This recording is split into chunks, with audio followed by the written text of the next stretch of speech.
नमस्कार दर्शक बंधु मु लाइस्टक रे आपण मानक स्वागत जनाउछि।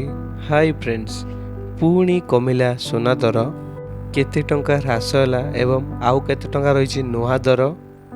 तेबे आपण मानक पई गोटे बहुत बड़ खुशी खबर। ओडिशा मूल्य रे 22 कैरेट और 24 कैरेट दाम आमे जानिबा।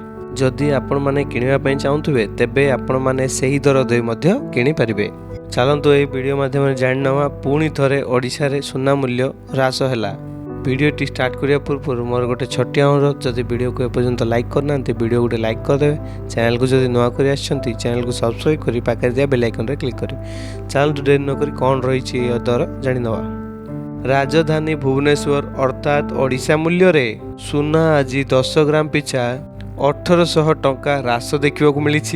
तेबे शुद्ध सोना 24 कैरेट दाम अर्थात प्योर गोल्ड रो दाम रही 1,23,250 टंका, जहाँकि 22 कैरेट दाम जहाँकि 91 कैरेट दाम रही 1,12,650 टंका। ता छड़ा जहाँकि मुंबई रो मल्टी कमोडिटी एक्सचेंज रे जहाँकि MCX रो दर मध्य आज आंशिक मात्रा रे ह्रास देखा मिली।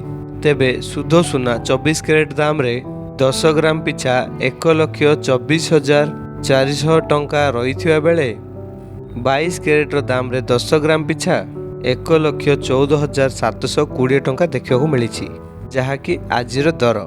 सेहीपरि दिल्ली रो सरफा बाजार रे आज भी मध्य सोना दाम रे 2000 टंका ह्रास देखा मिली। तेबे शुद्ध सोना 24 कैरेट दाम रे 10 ग्राम पिछा 1,23,700 टंका रही बेले 22 कैरेट सोना 10 ग्राम पिछा 1,13,600 टंका रही बोली, जहाँकि आज दर।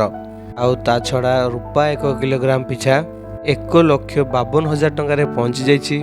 तेबे जदि आपण माने उभय सोना और रूपा किनिबा पई प्लान करथुबे तेबे आपण माने एई दर दे मध्य किनि परिबे। यह थिला फ्रेंड्स गोटे छोटिया अपडेट। जदि वीडियोटी आपण मानको भल लागि वीडियो गोटे लाइक करेंगे। चैनल को जो नुआ कर चैनल को सब्सक्राइब कर पाखे दिया बेल आइकन क्लिक करेंगे, जहाँद्वारा आमर ये लेटेस्ट अपडेट सर्वप्रथम पाइपर। धन्यवाद। जेकोसी डाउट अच्छे कमेंट सेक्शन रे पचारंतु।